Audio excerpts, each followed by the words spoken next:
시청자 여러분 안녕하십니까? 9월 3일 JTBC 아침에는 시작합니다. 먼저 오늘 아침 주요 뉴스입니다. 김정은 북한 국무위원장이 오늘 오전 중국 전승절 열병식에 참석합니다.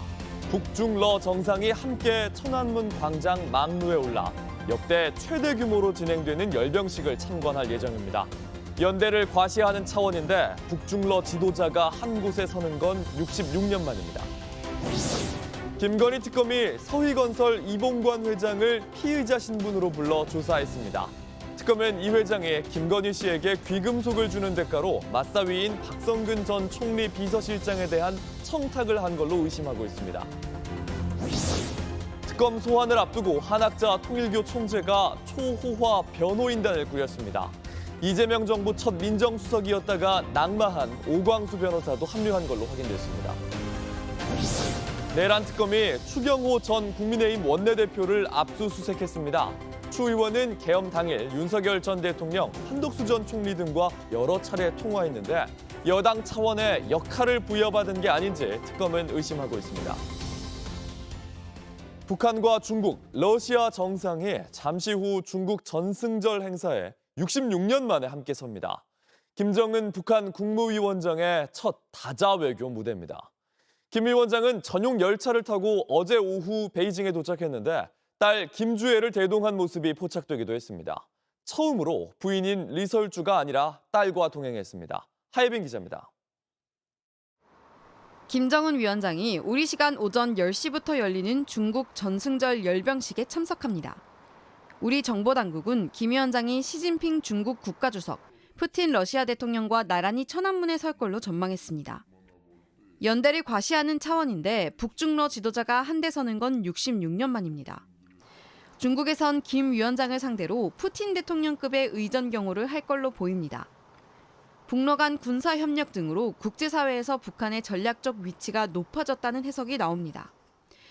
김 위원장은 오늘 저녁 리셉션 등에도 참석할 걸로 보이는데 여기서 다른 나라 정상들과 접촉할 가능성도 있습니다. 이 밖에 다른 중국 주요 시설도 방문할지 주목됩니다. 앞서 김 위원장은 어제 오후 전용 열차로 약 16시간 만에 딸 주애와 함께 베이징에 도착했습니다. 부인인 리설주가 아닌 딸을 대동한 건 처음입니다. 중국에서는 서열 5위 차이치 중앙판공청 주임과 왕이 외교부장 등 주요 간부들이 나왔습니다. 북한에선 최선희 외무상과 김성남 노동당 국제부장, 김 위원장 최측근인 조용원 당비서 등이 참석했습니다. 북한 관영 매체들은 이례적으로 김 위원장의 동선을 실시간으로 보도하고 있습니다. 김정은 동지를 맞이하는 베이징시는 가장 친근한 우위의 정과 열정적인 환영 분위기에 휩싸여 있었습니다. 영접 나온 중국의 지도 간부들은 김정은 동지를 열렬히 환영했습니다. 조선중앙통신 역시 김 위원장이 6년 만에 중국에 방문하게 된 걸 기쁘게 생각한다고 하면서 극진한 환대에 사의를 표했다고 했습니다. JTBC 하예빈입니다. 이 전승절 하루 전인 어제 중국과 러시아 정상이 따로 만났습니다. 서로를 형제, 친구라고 칭하면서 미국이 보란 듯이 연대를 과시했습니다. 북중러에 인도까지 미국에 맞서는 흐름에 가세했습니다. 이지은 기자입니다.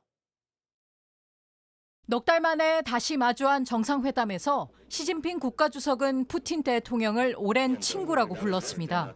시 주석은 더 공정한 글로벌 거버넌스를 위해 러시아와 함께 협력할 준비가 돼 있다고 했습니다. 푸틴 대통령 역시 중국은 형제 국가라며 양국 관계가 전례 없는 수준이라고 평가했습니다. Дорогой друг, и я, и вся российская делегация, мы рады новой встрече с нашими китайскими друзьями, коллегами. 회담에 앞서 치러진 상하이 협력기구 정상회의에서도 두 정상은 대안 질서로 연대하려는 뜻을 분명히 했습니다. 反对冷战思维，阵营对抗和霸凌行径，支持以世界贸易组织为核心的多边贸易体制。 관세 폭탄으로 30년 동안 이어진 자유무역 체제를 무너뜨린 트럼프 행정부를 정조준한 겁니다. 두 나라 주도의 영내 협력체인 상하이 협력기구는 글로벌 공급망의 안정성을 저해한다며 미국을 비판한 텐진 선언도 냈습니다. 트럼프 행정부를 상대하는 중국의 부담감이 좀 덜어지는 반면에 러시아는 또 의도하지 않게 살짝 애매한 입장을 보이던 중국을 더 자기 편으로 끌어들이는. 미국이 전 세계에서 가장 높은 50% 관세를 매긴 인도도 밀착을 이어가고 있습니다. 중국과 국지전까지 벌일 정도로 앙숙이었지만 반트럼프 연대의 뜻을 같이 한 겁니다. SCO, multilateralism और inclusive world order का मार्गदर्शक बन सकता है.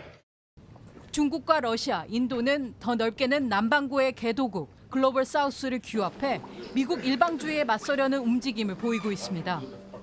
JTBC 이지은입니다. 특검이 어제 김건희 씨에게 고가 목걸이 등 이른바 나토 3종 세트를 건넨 이봉관 서희건설 회장을 불러 조사했습니다. 인사청탁의 대상이었던 맞사위 박성근 전 총리 비서실장도 함께 출석했습니다. 이 회장은 지난달 특검에 낸 자수서에 귀금속을 받은 김건희 씨가 도와줄 일이 없느냐고 먼저 물어왔다. 이렇게 적은 걸로 파악됐습니다. 송지혜 기자입니다. 김건희 특검이 어제 서희건설 이봉관 회장을 피의자 신분으로 불러 약 7시간 동안 조사했습니다. 휠체어를 타고 출석한 이 회장은 취재진 질문에 아무런 답을 하지 않았습니다. 김건희 여사에게 6,200만 원짜리 목걸이 직접 주신 거 맞나요? 이 회장은 반클리프 목걸이와 그라프 귀걸이, 티파니 브로치까지 총 1억 원이 넘는 나토 3종 세트를 김건희 씨에게 건넨 혐의를 받고 있습니다. 이 회장은 지난달 특검에 낸 자수서에서 김 씨에게 사위인 박성근 전 국무총리 비서실장의 일자리를 부탁했다고 인정했습니다. 어제 조사에서도 같은 취지로 진술한 것으로 파악됩니다. 특검은 박 전 비서실장도 어제 오후 참고인으로 불러 청탁에 개입했는지 조사했습니다. 특검은 이봉관 회장이 김 씨에게 건넨 귀금속의 대가성에 주목하고 있습니다. 김 씨가 귀금속을 받고 이 회장 사위의 공직임명 청탁을 들어줬다고 의심하고 있는 겁니다. JTBC 취재 결과 이 회장은 특검에 낸 자수서에 2022년 4월 중순쯤 귀걸이와 브로치를 받은 김 씨가 혹시 제가 회사에 도와드릴 것이 뭐 없느냐고 물었다고 적었습니다. 서울 서초동 식당에서 브로치와 귀걸이를 추가로 건네자 김 씨가 요구사항을 먼저 물어왔다는 겁니다. 이에 이 회장은 사위가 인수위 마치고 자리가 있다면 알아봐달라고 얘기했다고 자수서에 적은 걸로 전해졌습니다.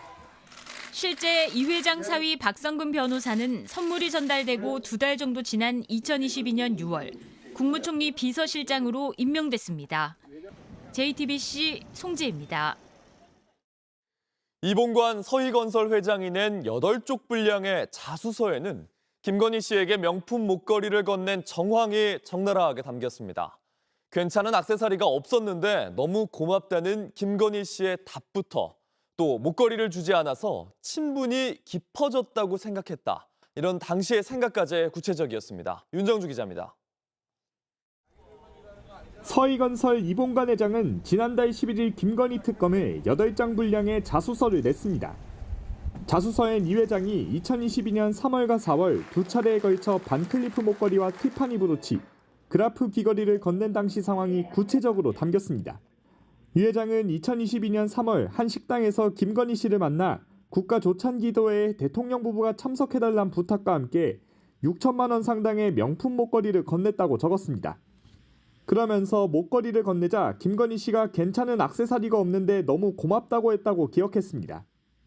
이 말을 들은 이 회장은 액세서리가 없다고 해 다른 명품도 선물해서 친분을 만들어야 한다는 욕심이 생겼다고 했습니다. 그러면서 김건희 씨가 목걸이를 돌려줄 수도 있다고 생각했지만 그렇게 하지 않아서 친분이 깊어졌다고 생각했다고 적었습니다. 이 만남 후 다음 달에 김건희 씨를 다시 만나 명품 브로치와 귀걸이를 선물하면서 큰사위 박성근 변호사 인사를 청탁했습니다. 김건희 씨는 이 회장에게 받은 귀금속 3종을 같은 해 6월 나토 순방 때 착용했습니다. 이 회장은 김건희 씨가 귀금속을 돌려준 건 2023년 말에서 2024년 초로 기억했습니다. 김건희 씨의 디올백 논란이 크게 불거진 때입니다. 김건희 씨가 빌린 물건을 돌려드린다며 목걸이와 브로치를 반환했는데 귀걸이는 빠져 있었습니다. 이 회장은 당시 돌려주려면 다 돌려주지 왜 2개만 돌려주나 생각했다고 적었습니다. 이 회장과 박성근 변호사를 소환한 특검은 자수서 내용을 토대로 기금속 전달 경위와 인사청탁 과정을 확인했습니다. 이 여사에게 6,200만 원짜리 목걸이 직접 주신 거 맞나요? 관련자 조사를 마치면 김건희 씨를 상대로 기금속을 받은 경위를 확인할 거란 전망이 나옵니다. JTBC 윤정주입니다. 온라인에서 화제가 된 뉴스, 화제가 될 뉴스를 골라 전해드립니다. 아침엔 소셜픽입니다. 우리 시간으로 오늘 새벽 백악관에서 트럼프 미국 대통령이 기자회견을 했습니다. 우주사령부 이전에 대한 발표였는데 기자회견 시작 전부터 온라인은 다른 이유로 들썩였습니다. How did you find out over the weekend that you were dead? You see that? I have heard it's sort of crazy, but last week I did numerous news conferences, all successful. They went very well, like this is going very well. It's so fake.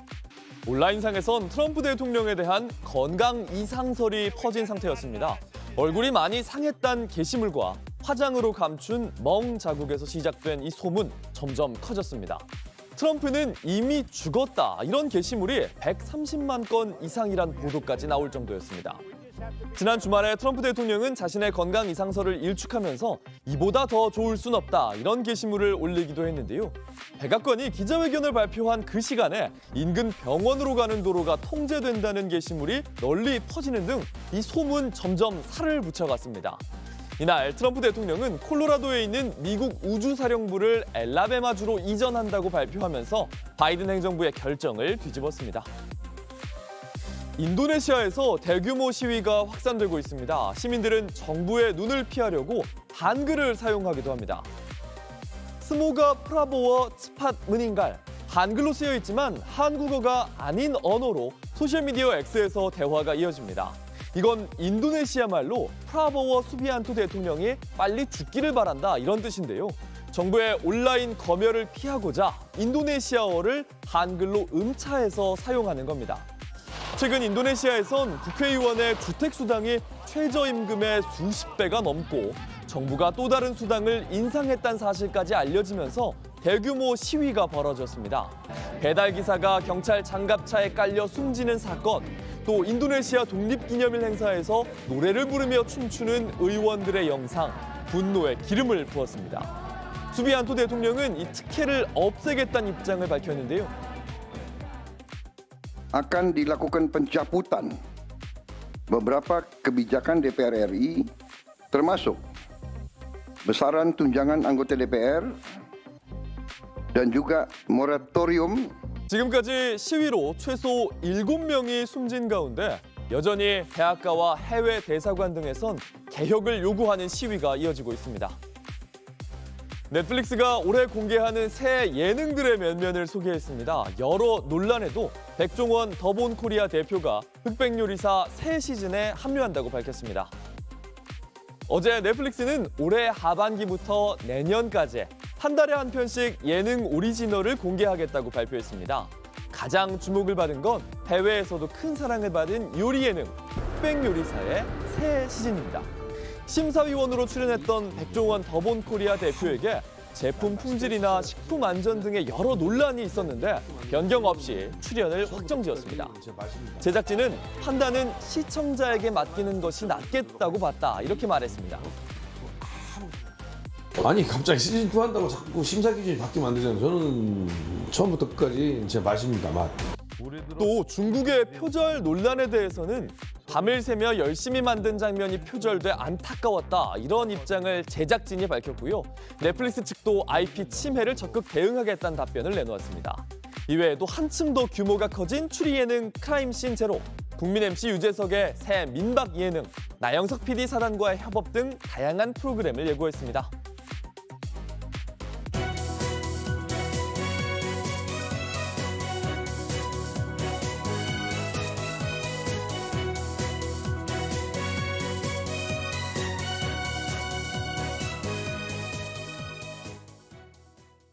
특검의 소환을 앞둔 한학자 통일교 총재의 변호인단에 오광수 변호사가 합류했습니다.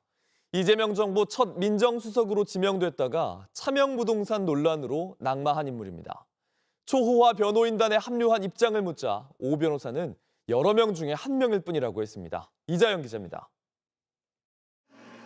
김건희 특검이 한학자 통일교 총재에게 오는 8일 피의자로 출석하라는 소환장을 보냈습니다. 한 총재는 특검 조사에 대비하고자 초호와 전관 변호인단을 꾸렸습니다. JTBC 취재 결과 이재명 정부 첫 민정수석 오광수 변호사도 변호인단에 합류한 것으로 확인됐습니다. 오 전 수석은 검사장 재직 시절 부인의 부동산을 차명으로 관리하고 이를 공직자 재산 공개에서 누락한 사실이 밝혀져 논란이 됐습니다. 부장검사 시절엔 저축은행 사주를 대신해 친구 명의로 저축은행 대출을 받기도 했습니다.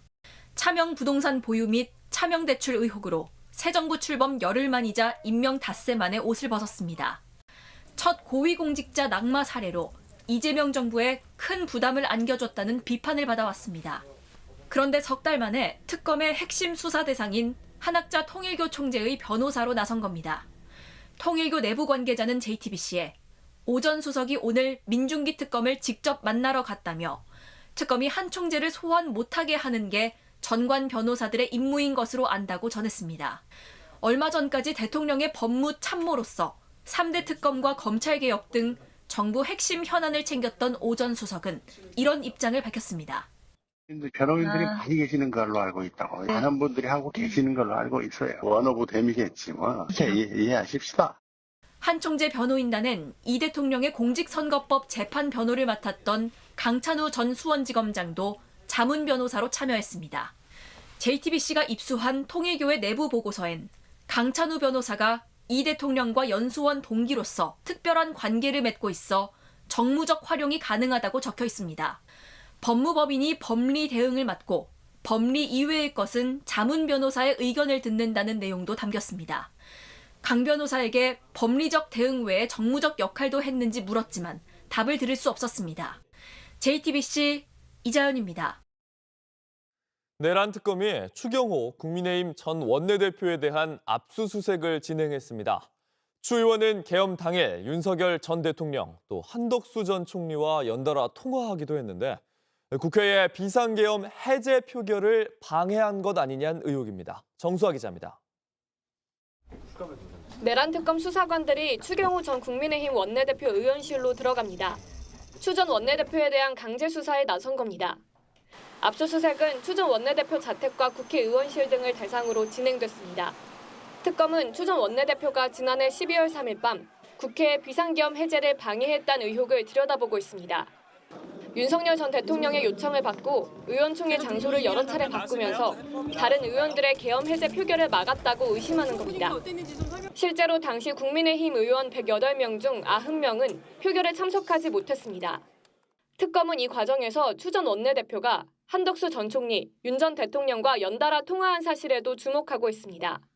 박지영 특검보는 윤 전 대통령과 추 전 원내대표의 공모 여부에 대해 구체적인 사실은 확인이 어렵다면서도 연관성을 아주 배제할 수는 없다고 말했습니다.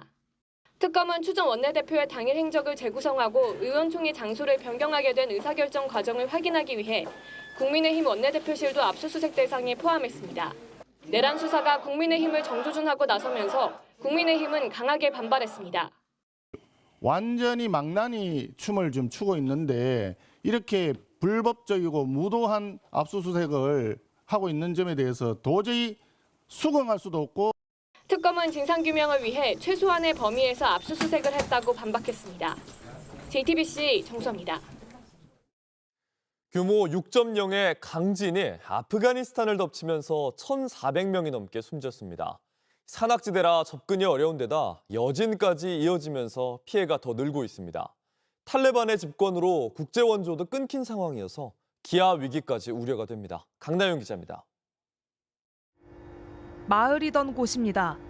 잔해만 남았습니다. 성한 집은 찾아볼 수 없습니다. 이렇다 할 장비가 없어 맨손으로 구조에 나섰습니다. 통곡과 울음소리만 가득합니다.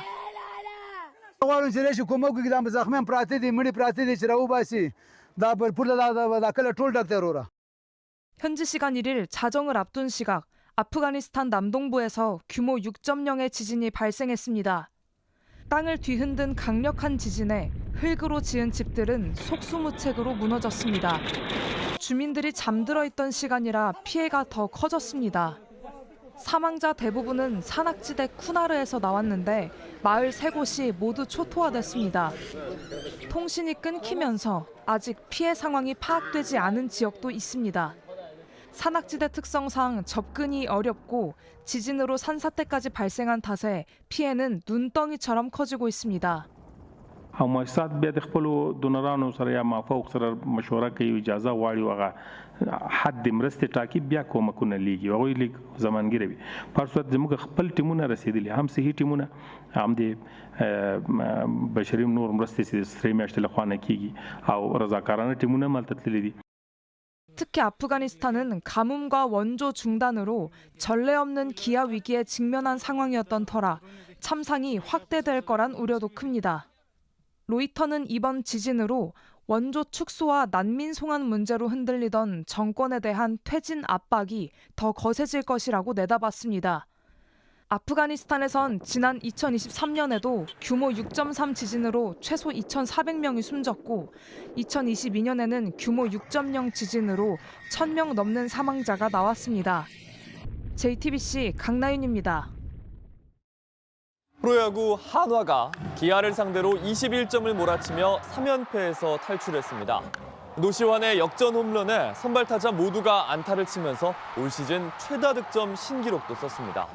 선두에는 LG가 롯데에 추격을 뿌리치고 1위 자리를 지켰습니다. 이재승 기자입니다. 0대1로 끌려가던 5회 한화 타선이 폭발합니다. 문현민의 희생 플라이로 동점을 만든 뒤 노시환의 석점 홈런 등으로 대거 7점을 뽑아냈습니다. 6회에도 이재원의 2점 홈런 등으로 6점을 따냈고 7회엔 노시환이 홈런 하나를 더 때립니다. 선발 타자 전원이 안타를 기록한 한화는 기아를 21대 3으로 제압했습니다. 시즌 팀 한 경기 최다 득점 신기록을 세우며 3연패도 탈출했습니다. 이렇게 연패를 끊을 수 있게 되어서 기분 좋은 게 좀 2배가 되는 것 같고 이 분위기 이어가지고 또 연승을 이어가야 될 것 같습니다. 모처럼 타선의 지원을 듬뿍 받은 류현진은 6이닝을 2실점으로 막아내며 7경기 만에 승리를 추가해 7승을 수확했습니다. 제 개인적인 승보다는 제가 선발 던질 날 팀이 이기는 게 이제는 중요한 것 같습니다. 처음부터 무너지지 않는 경기를 만들려고 상대 타자들하고 승부하는 것 같고요. 잠실에선 선두 LG가 롯데의 막판 추격을 3대2로 뿌리쳤습니다. LG의 외국인 선발 요니 치리노스가 7이닝을 무실점으로 막았고 신민재는 결승타를 쳤습니다. LG 마무리 유영찬은 9회 흔들리며 2점을 내줬지만 시즌 20세이브를 챙겼습니다. 인천에선 고명준이 역전 솔로 홈런을 날린 SSG가 키움을 6대1로 꺾으며 3위를 지켰고 NC는 수원 원정에서 KT의 짜릿한 9대4 역전승을 거뒀습니다. JTBC 이재승입니다. 날씨입니다. 오늘은 전국이 대체로 맑다가 오후부터 차차 흐려지겠습니다. 충청권과 남부지방에는 곳에 따라 소나기가 오는 곳이 있겠습니다. 예상 강수량은 충청권이 5에서 40mm, 전라권과 경상권이 5에서 60mm입니다. 서울과 전주의 낮 최고 기온은 33도까지 오르는 등 오후에는 당분간 무더위가 이어지겠습니다. JTBC 아침 N을 마칩니다. 내일도 7시 반에 아침을 열겠습니다. 시청해주셔서 감사합니다.